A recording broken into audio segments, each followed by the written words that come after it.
नमस्कार। आज के बेयर्स एंड बुल्स में थोड़ी ग्लोबल बात करेंगे, थोड़ी करेंसीज पे बात करेंगे क्योंकि ये जो नया सप्ताह शुरू हुआ है, इसमें आज जैसे इंडियन मार्केट्स ने तो फिर से नया टॉप टच कर लिया। लेकिन डिस्कशंस अभी ग्लोबल लेवल पे जो दो बड़े बड़े डिस्कशन चल रहे हैं, वो एक यानी ब्रेग्जिट का क्या होगा और दूसरा यानी यूएस स्टिमुलस और वैक्सीन। तो ये दोनों तीनों टॉपिक्स के कारण बहुत सारा जो ग्लोबल इन्वेस्टर कम्युनिटी है, सब लोग ये दोनों चीज़ों पे ध्यान दे के रुके हुए हैं। तो यूएस स्टिमुलस का ऐसा है कि अब अगर वैक्सीन रोल आउट जल्दी होगा तो जिसके कारण शायद स्टिमुलस पैकेज जो इतना बड़ा, डेमोक्रेट्स जो एक बड़ा स्टिमुलस पैकेज चाहते थे, अगर वैक्सीन रोल आउट होगा तो फिर स्टिमुलस इतना बड़ा होगा क्या या इतना बड़ा एक साथ होगा क्या, ये सब के कारण थोड़ा सा डिस्कशन चल रहा है। तो वैक्सीन रोल आउट एक बहुत पॉजिटिव लेकर आया है सेंटिमेंट, और उसके कारण ग्लोबल इक्विटीज़ और सब में जो अब तक जो रैली आई थी उसको और आगे लेके जाने के लिए सब लोग वो स्टिम्युलस की राह देख रहे हैं, और वो स्टिम्युलस से लिक्विडिटी आएगी। और यूरो ने भी बता दिया है कि हम भी स्टिम्युलस देंगे, बॉन्ड बाइंग प्रोग्राम कंटिन्यू करेंगे। इनफैक्ट यूएस भी करेगा, पर ये सारी चीज़ें डिस्काउंटेड है।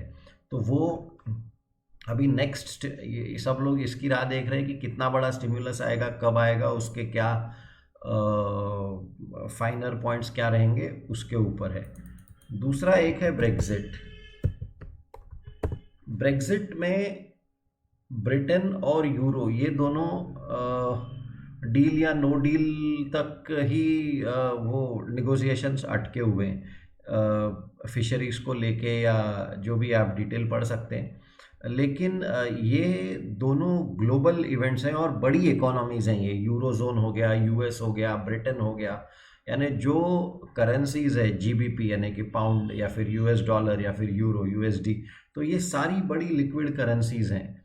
और ये सारी एक दूसरे को जैसे कि अगर यूएस स्टिम्युलस अगर आ जाता है तो डॉलर नीचे जाएगा, तो डॉलर नीचे जाएगा और यूरो और पाउंड ऊपर जाएगा। लेकिन अगर ब्रेग्जिट नहीं होता है तो यूरो और ब्रिटेन, जैसे अगर अगर ब्रेग्जिट में कंडीशंस फेवरेबल टू ब्रिटेन नहीं होते हैं तो पाउंड नीचे जाएगा, फिर डॉलर का क्या होगा विद रिस्पेक्ट, क्योंकि डॉलर तो पहले ही नीचे जा रहा है, तो pound with respect to dollar क्या करेगा। तो ये जो ग्लोबल ये तीनों मेजर करेंसीज या तीनों मेजर इकोनॉमीज में जो एक इंटरप्ले जो होता है, वो अभी पूरी दुनिया उस पर रुकी हुई है।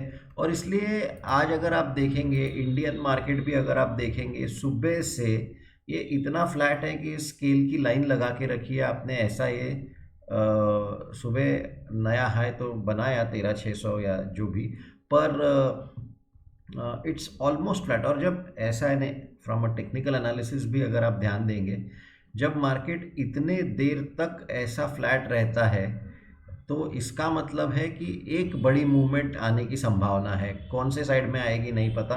ये इंट्राडे का चार्ट है, 1 मिनट का चार्ट है, तो किसी भी एक डायरेक्शन में मार्केट बड़ी मूवमेंट कर सकता है। ऐसा आपने ऐसा अगर इतना, क्योंकि ये कंसोलिडेशन हुआ है ना, ये कंसोलिडेशन हुआ है एक ही लेवल तक, बेयर्स और बुल्स एक ही लेवल पे है। बुल्स ऊपर लेके जा रहे हैं तो बेयर्स पिटाई कर देते हैं, बेयर्स नीचे लेके जाते हैं तो बुल्स उछाल देते हैं। तो इसका मतलब है ये फाइट बहुत देर से चल रही है, और कोई तो भी एक कभी तो भी गिव अप करेगा। और जब एक गिव अप करेगा, जैसे अगर आप इसको स्पेसिफिक इंडियन कॉन्टेक्स्ट में देखेंगे तो डीआईआईस कंटिन्यूस सेल करते जा रहे हैं। छोटे इन्वेस्टर्स, क्योंकि मार्केट इतना ऊपर गया इसलिए छोटे इन्वेस्टर्स प्रॉफिट बुक कर रहे हैं, या कुछ एक लोग बोल रहे हैं कि रियल इस्टेट में तेज़ी आ गई तो म्यूचुअल फंड से बुक करके रियल इस्टेट में डाल रहे हैं। कुछ लोग बोल रहे हैं कि उनको आजकल तो खैर दिवाली विवाली के बोनसेस मिले तो अभी उस कारण नहीं रिडेम्पशन हो रहे हैं, पर बहुत दिनों तक मैं लॉस में था, और आज मेरा एनएवी सडनली प्रॉफिट में दिख रहा है, तो मैं निकल कान को हाथ लगा के निकल रहा हूँ। तो ऐसी सारी चीज़ें हो रही है, जिसके कारण इंडियन मार्केट में एक बड़ी इंटरेस्टिंग चीज़ दिख रही है कि लोकल जो डीआईआईज हैं वो सेल कर रहे हैं, और वो राह देख रहे हैं कि कब जो एफआईआईज है उनकी बाइंग कब थमेगी। क्योंकि ये जो पूरी रैली आई है, ये वन साइड जो रैली आई है, ये डेली चार्ट है और ये रुपी डॉलर है, तो ये जो डेली चार्ट में जो निफ्टी वन साइड ऊपर ऊपर ऊपर ऊपर सेंसेक्स भी गया है, वो सब एफआईआईज के कारण गया है और उसके कारण डीआईआईज को सेलिंग हुई है।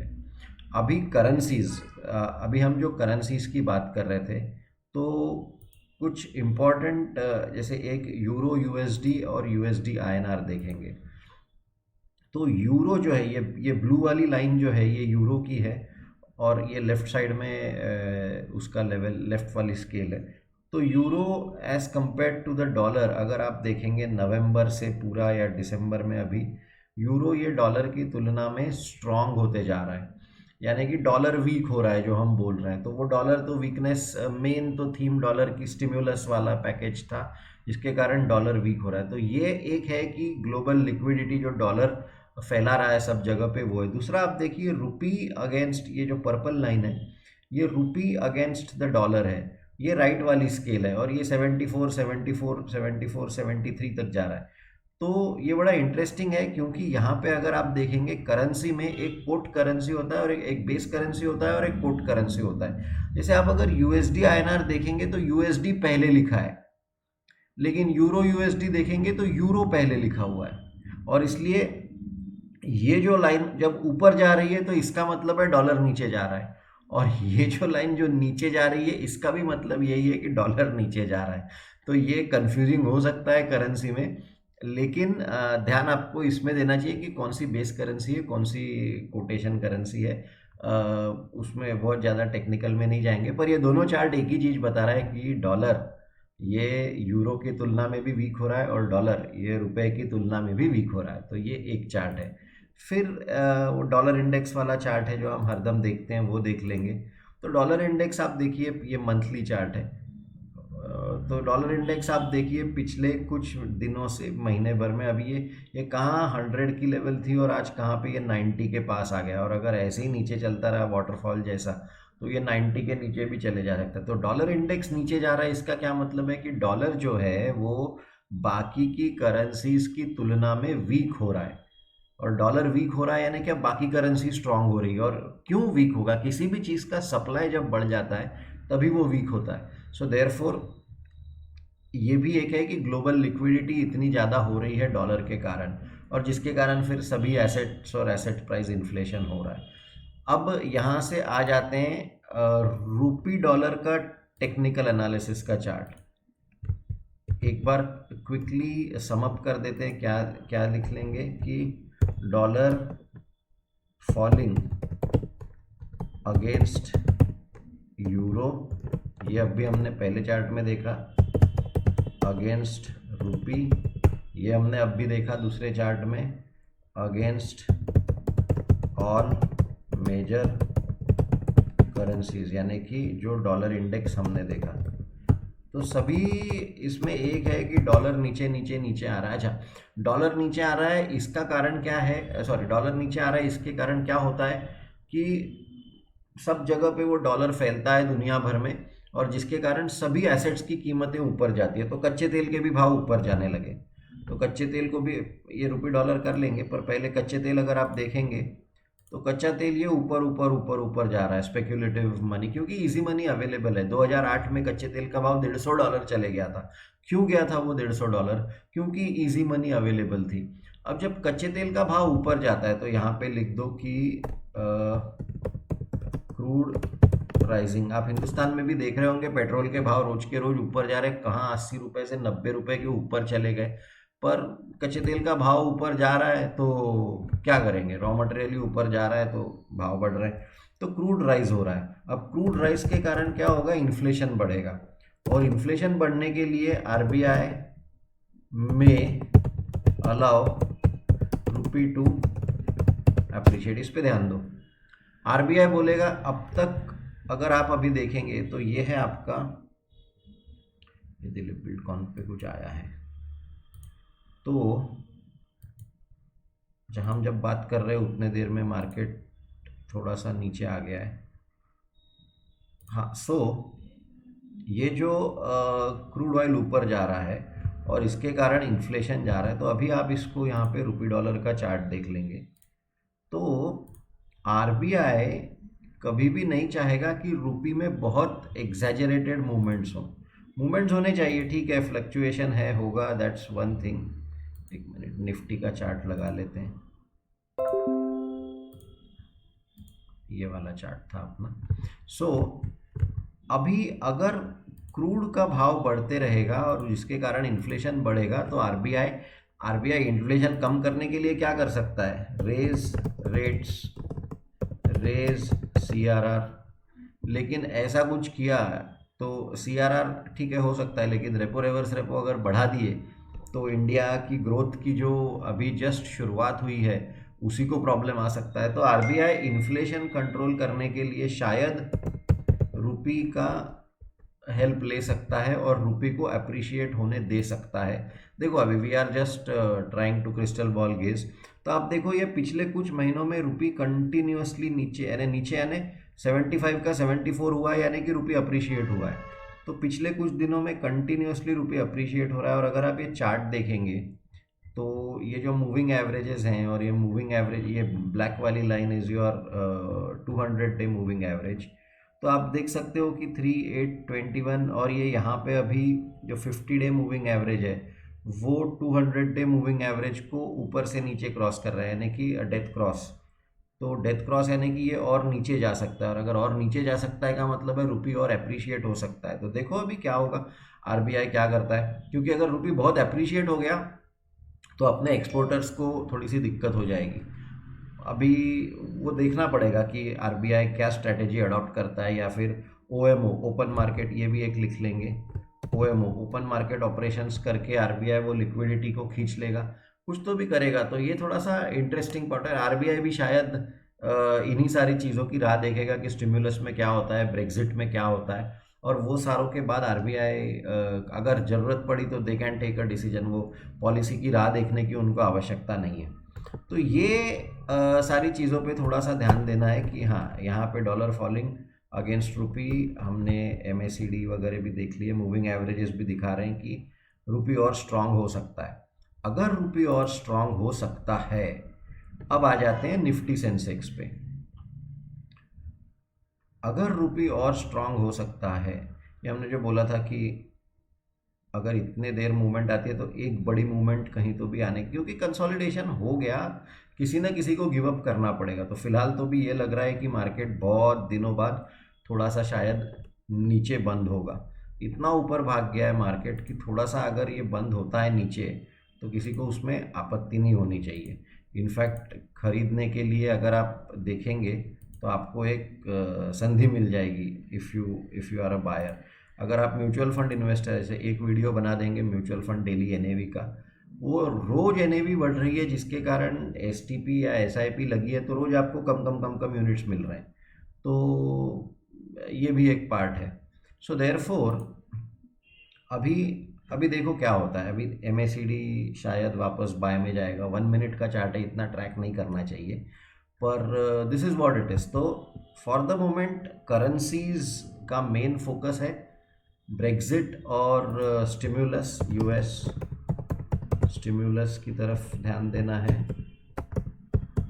ब्रेग्जिट की तरफ ध्यान देना है, वैक्सीन रोल आउट और उसके साइड इफ़ेक्ट्स और क्या होते हैं क्या नहीं, ये सब की तरफ ध्यान देना है। लोकली फार्मर प्रोटेस्ट ने अब तक वो चिंता अब तक नहीं आई है। सो वो एक था कि जो उससे कुछ फ़र्क पड़ेगा, तो अब तक तो भी उसका कुछ नहीं आया। तो ये फ़िलहाल का मार्केट है अपना। आप इन्वेस्टेड रहिए, अच्छी कंपनीज़ में इन्वेस्टेड रहिए। एफआईआईज इतनी भर भर के पैसा डाल रहे हैं और लोकल फंड मैनेजर्स बोल रहे हैं कि क्योंकि हमें रिडेम्पशन प्रेशर, हम नहीं बेचना चाहते पर रिडेम्पशन प्रेशर आ रहा है तो हमें बेचना पड़ रहा है। तो ये भी थोड़ा सा समझिए कि क्या रिडेम करना चाहिए नहीं करना चाहिए। अपना एक इसी सीरीज़ में वीडियो है जिसका ऊपर लिंक भी दे देंगे, वो आप ज़रूर देखिए कि हेजिंग करो। अगर आप छोटे निवेशक हो, ये मार्केट टाइमिंग किसी को आज तक नहीं जमा है, तो आप थोड़ा सा जैसा इंश्योरेंस प्रीमियम हम लोग लेते हैं वैसा हेजिंग करो। और आप देखो यानी हेजिंग कर सकते हैं एकदम से निकलने से।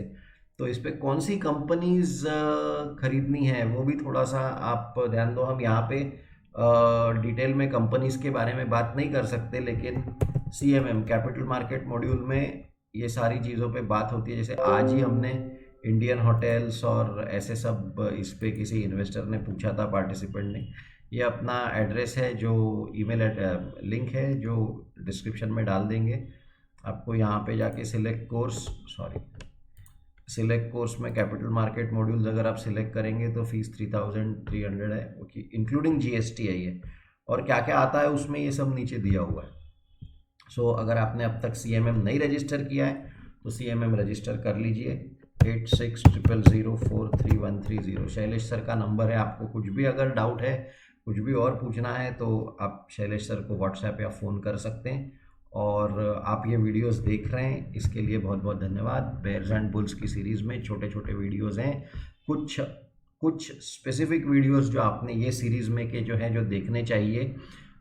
इसकी प्लेलिस्ट है, इसमें एक हेजिंग का वीडियो है, वो ज़रूर देखिए। निफ्टी एट 13,200 पे वो बनाया था हेजिंग का, और तब न्यूज़ आई थी कि लोग बेच रहे हैं करके।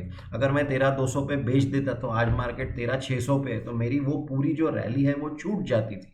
तो छोटे इन्वेस्टर्स जो ये सोच के निकल रहे हैं कि मार्केट बहुत ऊपर चले गया है चलो बेच दो, उन्होंने थोड़ा सा ये भी सोचना चाहिए कि क्या हम अंदर बने रह सकते हैं, और आगे अगर रैली होती है, किसको पता, अगर इतनी लिक्विडिटी है और आगे और अगर रैली होती है तो मुझे उसका बेनिफिट मिलना चाहिए। लेकिन अगर मार्केट गिरता है तो मुझे लॉस नहीं होना चाहिए।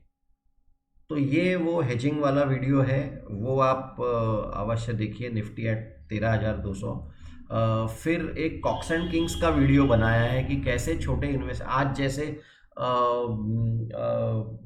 बर्गर किंग लिस्ट हो गया लगभग 100% प्रीमियम पे, तो इतनी लिक्विडिटी है मार्केट में कि लोग उसमें इन्वेस्ट करे जा रहे हैं और सीधा डबल हो रहा है एक दिन में पैसा।